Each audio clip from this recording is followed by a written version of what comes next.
besties. Oh boy, am I excited today. I have a book that I've been waiting a very long time for. But first, oops, there goes the tail. I was just going to say hi to Smokey, but she just jumped down off the bed. Smokey, don't you want to come say hi to your besties?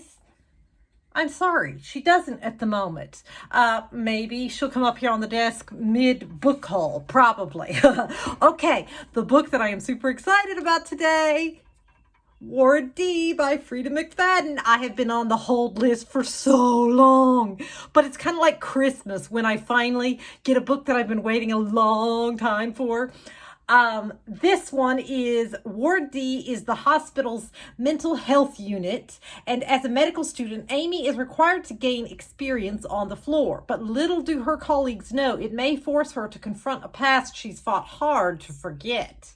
The night starts, the countdown begins. As the hours tick by, Amy grows increasingly convinced something terrible is happening within the ward's tightly secured walls. When patients and staff start to vanish without a trace, it becomes clear that everyone on the unit is in grave danger. Amy never wanted to spend the night on Ward D. Now she might not make it out alive. Ooh, sounds so good. I can't wait. That's the book I'm reading first. So I don't need y'all to help me pick the book I'm going to read first this time because I am definitely going with that one.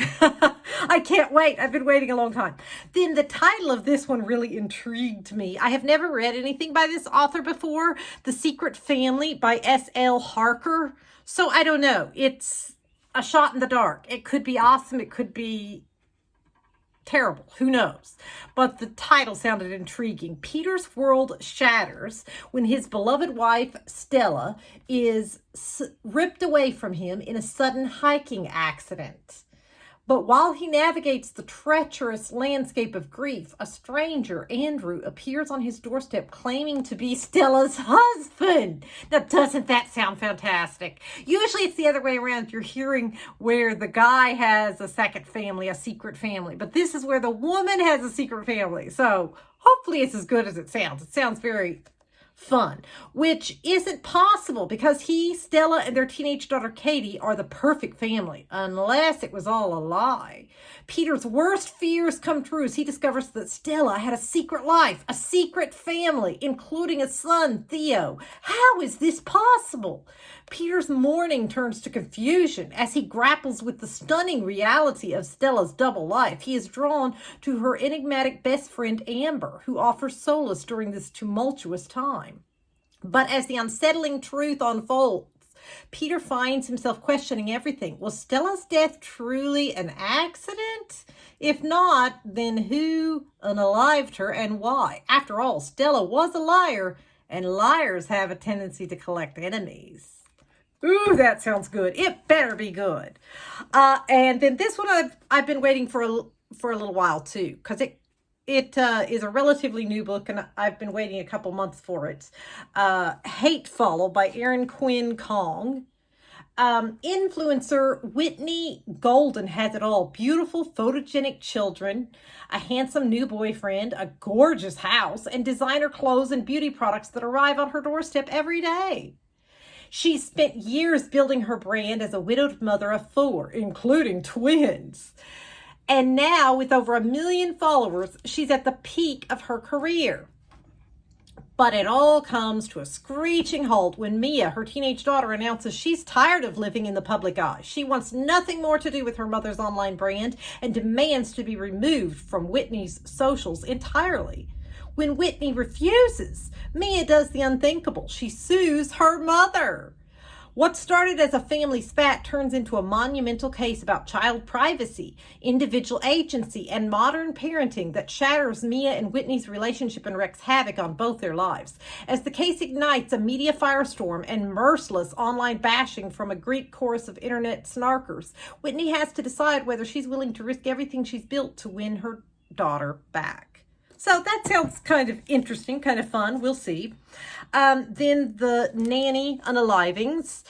I'm not going to use that word on here because YouTube will sometimes ban your videos if they use certain words, and I'm not taking that chance. So Writing in the estimable tradition of Mary Higgins Clark, new mystery star Mary Jones rockets to the top of everyone's must-read list with her first exhilarating novel. The Nanny Murders is a mesmerizing page-turner about missing nannies who have disappeared, one by one, from a close-knit Philadelphia neighborhood.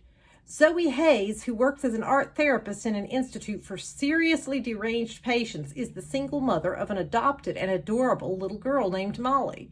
Zoe gets involved in the missing nannies case when Molly makes a grisly discovery while playing in the snow. She finds a piece of litter that turns out to be a human finger. Oh!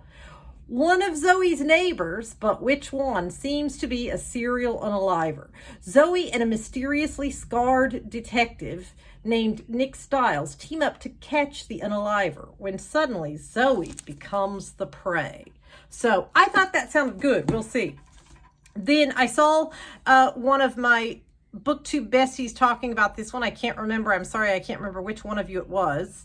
I watch so many different videos, and when I see your recommendations, oh, now Smokey's scratching on the bedroom door.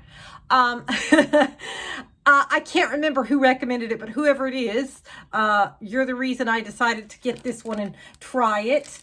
The Silence in Her Eyes by Armando Lucas Correa, I guess.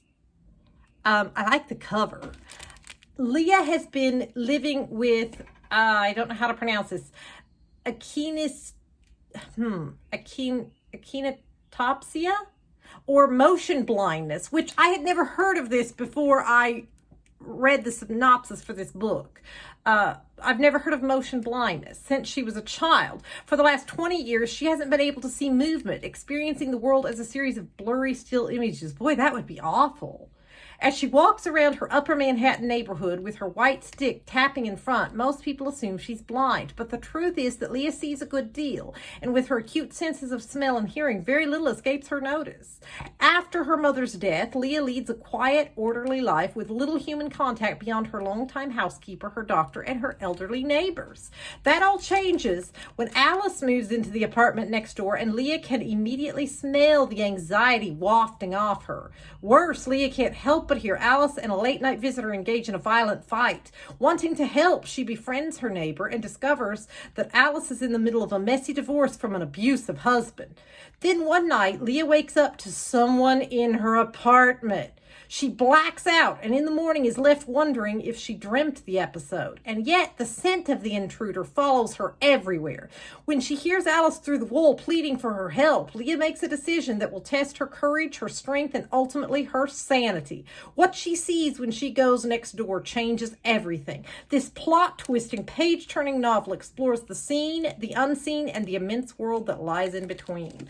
So that sounds very good. And then this is hot off the press. Julie Chan is dead. The plot of this sounds intriguing. Julie Chan has nothing. Her twin sister has everything, except a pulse. Julie Chan, a supermarket cashier with little to lose, finds herself thrust into the glamorous yet perilous world of her late twin sister, Chloe Van Heusen, a popular influencer. Separated at a young age, the identical twins were polar opposites and rarely spoke, except for one viral video that Chloe initiated. Finding my long-lost twin and buying her a house, #emotional. When Julie discovers Chloe's lifeless body under mysterious circumstances, she seizes the chance to live the life she's always envied. Transforming into Chloe is easier than expected. Julie effortlessly adopts her sister's luxurious lifestyle, complete with designer clothes, a meticulous skincare routine, and millions of adoring followers. However, Julie soon realizes that Chloe's seemingly picture-perfect life was anything but.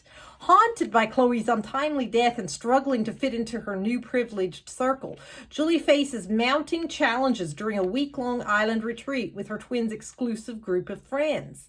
As events spiral out of control, Julie uncovers the sinister forces that may have led to her sister's demise and realizes she might be the next target. Julie Chan is Dead is a razor-sharp, diabolical debut thriller from a promising young talent. So, does that not sound fun? I always love the idea of like identical twins that swap out. It always makes me think of like, you know, way back, The Parent Trap. You know, the idea of identical twins swapping lives like that, or like one of them living the other one's life and trying to pass off as that one. Like, I just think that's a fun idea. I don't know. Plus, I love the idea of an influencer. Like, that just is fun. So, we'll see. I think it sounds very promising. All right. That is my wrap up of my book haul today. Unfortunately, Smokey is just not going to say hello today. She has left the room now. So maybe next time. Tomorrow will be all about her, however. She will be featured prominently, so you will see her tomorrow in the book tag. Alrighty, so I will see you tomorrow. Bye.